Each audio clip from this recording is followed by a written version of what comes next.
Anak lihat yang dia ngobrol sama bule. Iya bule. Dia bilang anak raja. Dan akan pakai sorban. Ayu king gitu.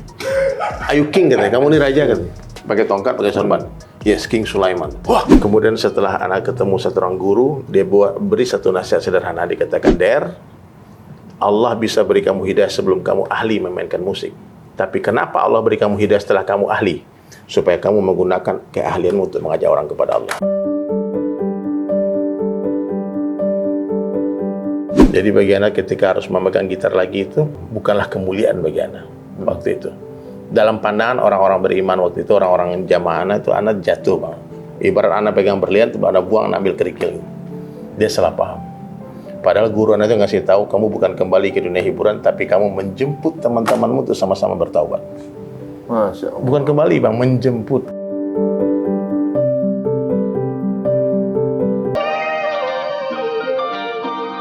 Nah, di luar dari itu kemudian ada viral yang lain nih dengan Ustadz Dery. Ya. Yang apa namanya heboh kemarin itu kan masalah tiket. Coldplay. Sebelumnya antum juga apa namanya ada komen juga, wah Ustadz nonton Slipknot. Kemudian ada Ustadz support LGBT gitu-gitu, macam-macam gitu. Infonya yang kemudian jadi viral gitu ya. Secara nggak langsung ibaratnya Slipknot itu kan jujur ada juga dengerin juga dulu gitu kan, ibaratnya kayak orang kaya mati, orang miskin mati, raja-raja mati, rakyat biasa mati. Nggak, itu waktu itu kan nggak aware sebenarnya. Kok bisa sampai akhirnya keluar serangan antum juga? Kenapa? Karena antum datang ke sana pakai baju begitu atau Nggak ada. Kalau manggung? No. Slipknot, Hammersonic, anak nggak dibully orang. Nggak dibully? Nggak ada. Maksudnya yang ngebully ya orang yang anti musik lah ya, orang musik. Tapi kalau anak metal, ada yang nangis, ada yang meluk anak, ada yang minta doa. Anak lihat yang dia ngobrol sama bule. Iya bule. Dia bilang anak raja. Dan akan pakai sorban. Ayu king gitu. Ayu king katanya. Kamu ini raja kan? Pakai tongkat, pakai sorban. Yes, King Sulaiman. Wah, can I take picture with you? Gitu. Dia minta foto kan. Itulah ceritanya. Dia pikir anak ya biasanya pakai mahkota kan raja-raja aja. Nah, maka Nabi katakan imamah itu tajul mukminin, mahkotanya orang mukmin. Jadi kan tuh nggak ada malu ya pakai begini. Kalau bang mana malu orang ke diskotik karena pakai ini. Masuk ke diskotik sama Ustadz Ebit. Enggak, di Bali kan ada besar anak di sana. Udah begini? Maksudnya anak udah 23 tahun pakai ini bang. Anak pakai ini ya, nggak sampai 1 menit bang. Anak pakai sorban ini ya, kan anak tiap hari pakai ini, nggak pernah lepas bang. Antum hitung berapa detik anak pakai sorban? Pada jarang lihat ya, Ustadz begini nih buat musik kalau lagi nggak pakai. Kalau dilepas kupluknya belum tahu, kalau pernah lihat kan? Itu warna berapa? Warna biru. Halo Tom. Ini bang. Anak kalau pakai ini nggak pakai cermin, nggak pakai kaca bang. Ini expert, profesional. Pernah anak nih diundang sama pejabat tinggi negara, sangat tinggi, diundang. Kemudian pas mau datang ke acara itu, ada protokolernya bilang, Ustadz bisa nggak pakai sorban? Bisa nggak Ustadz pakai baju jas atau batik atau apa? Saya bilang bisa. Aneh pulang brother. Anak nggak perlu ketemu dia. Anak nggak mau. This is my pride. Anda bangga dengan ini. Mau Slipknot, mau apa? Anak nggak. Anda undang slang konser di Bali, Hard Rock Cafe. Anda pakai ini. Itu security-nya pada shock semua kan. Akhirnya Anda dicarikan tempat di atas balkon yang nggak dilihat orang. Anda itu di atas. Yang lihat ya waktu pada bubar bule-bule semua kan. konser Baby kemarin. Ada lihat Baby metal. Iya, Baby Romeo. Baby Romeo kan ada baca doa di sana. Iya benar, baca doa lagi malah. Baca doa di pakai sorban. Oh, Baby Metal antum nonton juga? Enggak, Baby Metal anak nggak tahu anak nggak. Kirain nonton juga. Jadi gitu bang. Jadi anak kalau masalah musik ya serius, anak jarang dengar musik sebetulnya. Di mobil jarang dengar musik, di rumah juga anak nggak pernah nonton TV meskipun anak sering sekarang masuk TV. Ya. Cuman ini adalah sebuah media, ini wasilah, wasilah. Ya. Bagi orang-orang yang masih di sana bang, kalau bukan anak yang datang siapa yang mau datang? Ya. Siapa yang akan datang ke tempat-tempat gelap itu? cahaya yang redup di tengah kegelapan itu sangat berarti. Ya. Iya. Teman-teman kita yang di dunia musik juga orang-orang baik juga. Iya, gitu. baik-baik juga, Bang. Jadi, ya kita dulu, maaf ya, ketika kita kejahatan kita kan dulu waktu nggak sholat aja. Ternyata itu kejahatan paling besar dalam Islam, nggak sholat. Iya, itu. benar. Nah, dosa yang paling besar. Nah, jadi ketika Anda datang, Bang, alhamdulillah satu persatu ada yang login, ada yang masuk Islam, ada yang taubat, yang tadi mabuk nggak mabuk. Minimal ada yang pengen tahu lah ya. Ya, kalau nasihat dari duluan waktu Anda ketemu Ustaz Bakhtiar Nasir tuh gini, dia bilang, nangkap merpati itu nggak bisa dengan kucing, mesti dengan merpati juga. Berarti sama kayak berbicara dengan bahasa kaumnya. Iya, kenapa Anda sekarang Anda masih bikin lagu metal loh, ada di YouTube. Anda datang ke teman-teman Betrayer, Dodi, pemain bass Betrayer, ngobrol. Terus ngobrol-ngobrol, ada gitar nyanyi, orang kaya mati, orang miskin mati. Bagus lagunya kan? Lagu gua. Itu lagu lo. Ternyata anak metal, they don't care, Bang. Itu lagu viral ditonton puluhan juta orang, Bang. Itu viral 3 tahun di TV, Maija pengen ke Mekah. Itu lagu di setiap RBT-nya orang situ. Sampai hari ini RBT masih ada berlanjut kan. Ternyata bagi anak metal, dia nggak peduli itu lagu siapa, dia nggak mau tahu. Ternyata teman-teman akrab mana dulu, dia nggak tahu kalau orang kayak mati, orang miskin mati itu lagu aneh. Oh. Nah, ternyata anak metal, dia hanya kupingnya naik kalau dengar distorsi. Baru dia dengar. Mohon maaf, Bang, anak metal kalau dengar dangdut, Bang, Ya kena. nggak bisa, mungkin dia bisa sakit perut, muntah. Dangdut juga ada distorsi. Ada juga, cuman beda genre-nya beda, Bang. Itu ya dangdut dengar metal, nggak mungkin mau, Bang. Soneta itu metal dut loh. Oh, metal dut, beda. Oke. Kita nggak bicara masalah soneta ya, maksudnya. Nah, intinya gitu, genre musik, Bang. Jadi, maaf, di metal tuh ya, Bang, ada underground tuh ada beberapa genre, Bang. Ada thrash metal, death metal, brutal death metal, ada grindcore. Maaf ya, anak grindcore, anak death metal, dibilang thrash, Bang, tersinggung. Nggak mau. Makanya tadi pembukaan dibilang rock tuh itu penghinaan buat anak, Bang. Oh, maaf, rocker, maaf ya. Maaf itu. Itu bagiannya gitu. Kayak teman anak kan ketahuan pakai tato S di sini. S itu kan tatonya John Bon Jovi. Pas buka baju, kelihatan tatonya sama kayak John Bon Jovi. Lah, katanya metal, tatonya Bon Jovi. Sampai sumpah-sumpah, gue tuh ngefans sama Superman-nya, bukan sama Bon Jovi-nya. Oke. Gitu, Bang. Enggak, S-nya ditambahin Slayer jadi. Slayer jadi. Gitu, masih tertolong lah gitu ya. Jadi kalau masalah metal, Anda nggak ada masalah. Jadi 11 tahun Anda tinggalkan underground musik, total Anda dengar musik, nggak main musik. Kemudian setelah anak ketemu satu orang guru, dia beri satu nasihat sederhana, dikatakan, Der, Allah bisa beri kamu hidayah sebelum kamu ahli memainkan musik. Tapi kenapa Allah beri kamu hidayah setelah kamu ahli? Supaya kamu menggunakan keahlianmu untuk mengajak orang kepada Allah. Masya Allah. Baru anak tersentak. Selalu ada sebab dari semua. Itu, Bang. Jadi orang nggak tahu kenapa anak main musik lagi. Dan itu bagiannya sebuah hal yang berat, keputusan itu, Bang. Maaf, Ana sudah khotbah Aid waktu itu. Sudah khotbah Jumat. Ana sudah keliling kemana-mana dakwah. Jadi bagi Ana ketika harus memegang gitar lagi itu bukanlah kemuliaan bagi Ana waktu itu. Dalam pandangan orang-orang beriman waktu itu, orang-orang jamaah Ana itu, Ana jatuh, Bang. Ibarat Ana pegang berlian, Ana buang, Ana ambil kerikil. Dia salah paham. Padahal guru Anda itu ngasih tahu, kamu bukan kembali ke dunia hiburan, tapi kamu menjemput teman-temanmu untuk sama-sama bertaubat. Masya Allah. Bukan kembali, Bang, menjemput. Ya.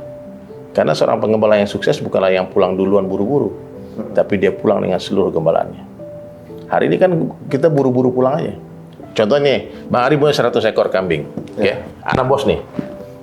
Bang Ari jaga kambing di padang rumput. Udah waktu maghrib, 10 ekor nggak mau pulang. Terus pulang dengan 90 ekor. 10 ekor ditinggal. Kan Ari sebagai bos, Ana hitung. 10 ekornya mana? Nggak mau pulang, gue tinggal. Karena gebuk nggak? Pasti dia bilang, goblok. Itu yang penting. Nggak apa-apa pulang agak malaman sedikit, tapi semua kambing komplit masuk ke kandang. Ya, itu, Bang. Mohon maaf, jadi bukan anak cinta musik, tidak. Anak udah bosan sama musik. musiknya nggak enak bang. Apalagi kalau bisa dengar Quran. Karena sekarang anak kan ngelukis Quran 30 juz bang. Jadi kalau anak udah main musik, lagi live TikTok, anak main gitar tuh bang, berat hati anak sebetulnya. Tapi kalau anak duduk di depan layar TikTok, Slipknot dong, System of a Down dong, Ustaz, request Metallica dong. Aduh, bendera kuning. Anda apa hardcore apa? Anak thrash metal. Thrash metal. Thrash metal Metallica tuh di pop loh masih. Gitulah. Masih pop itu. Dulu itu hype itu. Testament sama Metallica tuh pop loh. Pop. Kita dulu kreator bang. Oh kreator. Kreator ya. Jadi sekarang ini mungkin banyak yang ya itu mungkin bagian dari perjuangan dakwah ya benar ada. Jadi kadang-kadang ada juga bilang bahwa untuk biar aman di satu tempat tuh di atas. Tapi untuk bisa nyelamatin orang yang tenggelam harus orang-orang yang ada di pinggir dan bisa berenang kan gitu. Nah mungkin itu peran-peran dari setiap orang, kita saling menghormati ibaratnya kayak ya, teman-teman yang penting jangan jadi hakim nih. Benar. Ketika kita melihat sesuatu bang, tabayun dulu. Itu nasihat Luqmanul Hakim kepada anaknya. Ketika kamu melihat satu orang mencongkel mata orang di depan matamu, jangan kamu langsung katakan dia salah. Karena mungkin saja orang dia congkel matanya sudah mencongkel 10 mata orang sebelumnya. Kita nggak tahu ya. Husnuzon. Husnuzon sangka baik aja. Jadi hari ini awal puncak dari kebaikan itu harus kita adalah sangka baik kepada Allah, sangka baik kepada hamba Allah.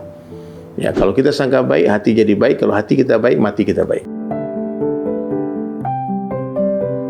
Satu lagi nih masih ngomongin musik nih.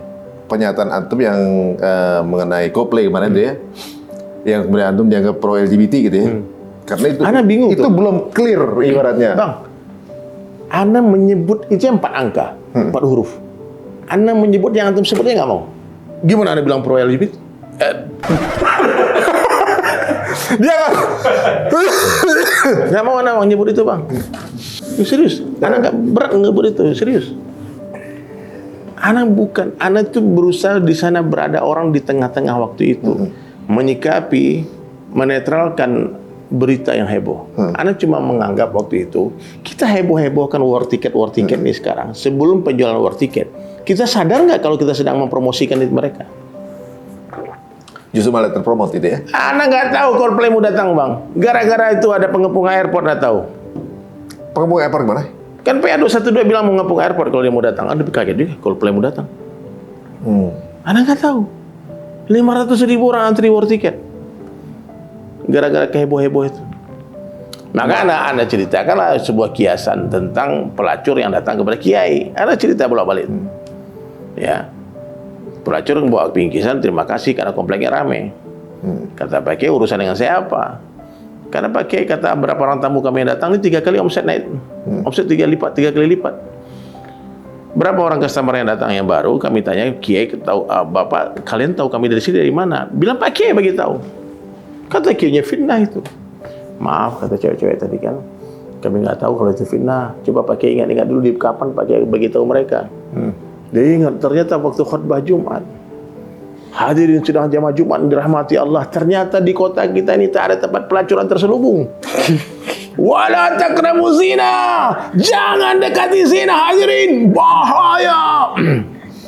Dikasih tahu lagi. Kalian tahu di jalan sana ada gedung warna kuning. Di belakang gedung itu dikasih tahu detail alamat. Rame ke sana. Jadi memang manusia itu punya sisi saraf untuk penasaran ya gitu kadang-kadang ya. Nah, orang kalau dibilang jangan lihat, dilihat. malah untuk orang-orang yang FOMO, ibaratnya kan sekarang nggak tahu sebenarnya tadinya apa, tapi karena heboh apa sih gitu dia pengen tahu gitu ya. Makanya cukuplah kebatilan, kata Sayyidina Umar, bila kata dihentikan dengan tidak membicarakannya. Cukuplah kebatilan. Dihentikan dengan tidak membicarakan. Bukan berarti tidak menghentikan. Kita hentikan, tapi tidak usah dibicarain. Atau memberikan alternatif lain gitu kan. Iya. Yang juga Nyalakan cahaya, kegelapan hilang. iya. Kan itu. Cahaya nggak takut dengan kegelapan. Cahaya akan berjalan ke tempat-tempat gelap dan menerangi tempat itu. Ini kan antum termasuk yang kayaknya sering banget dapat sesuatu yang kontroversial ya. Iya. Ibaratnya banyak Jadi itu harus diluruskan bang. Ana berapa orang? Kemarin ada jamaah ngundang Ana. Dibilang, Ideri kan dia pro 4 huruf itu. Anda bilang sama dia, siapa yang ngomong itu? Anda datang ke rumahnya. Penghinaan ini. Datangkan satu bukti Anda pro. Maksudnya ketika Karena ternyata mereka hanya melihat Anda duduk waktu itu di TV One. Ana duduk sebelahnya dekat dan kan ada 6 orang. Ana tuh di bagiannya Abu Janda. Orang TV mana Ana di bagian sana? Mesti kan Ana ada 7 orang di tengah-tengah. Oh, maksudnya posisi duduk Ana adalah pro dan kontra kan gitu. Seakan-akan Ana berada di pihak orang yang pro. Pro dengan Coldplay ya, bukan dengan LGBT ya. Astagfirullahaladzim. Oke, lagi gitu. Dia Anda jangan nyebut kan gitu kan? Astagfirullahaladzim. Nyebut aja nggak mau bang. Udah 2 nih di sini. 2 kali ente berdosa. 2 lagi disebut 4 kali. 4 kali bertambah lagi. Iya. Hati-hati. Hati-hati bang. Tapi kalau menurut antum sendiri ya, misalnya para pelaku tersebut gitu, misalnya kita di antara teman kita Banyak teman. kita nggak pernah tahu siapa di antara teman kita yang melakukannya. Maksudnya gini, di lingkungan kita tahu itu bang, dekat. kita tahu mereka semua jadi idola di Indonesia. Hari-hari di TV. Ada juga, itu memang. Maksudnya di lingkungan kita ini dekat dan banyak gitu kan. Banyak. Bang. Nah, sikap antum tuh apa?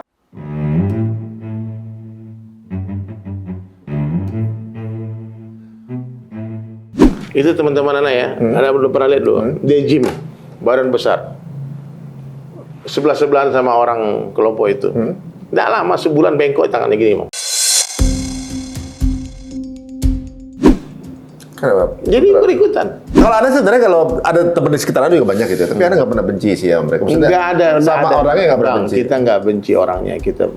Ini sebuah penyakit yang harus kita dari dulu udah hidup dengan orang-orang semacam dari zaman dulu di salon, di pinggir-pinggir jalan. Kan dijadikan hiburan-hiburan, malah dia jadi FYP di TikTok.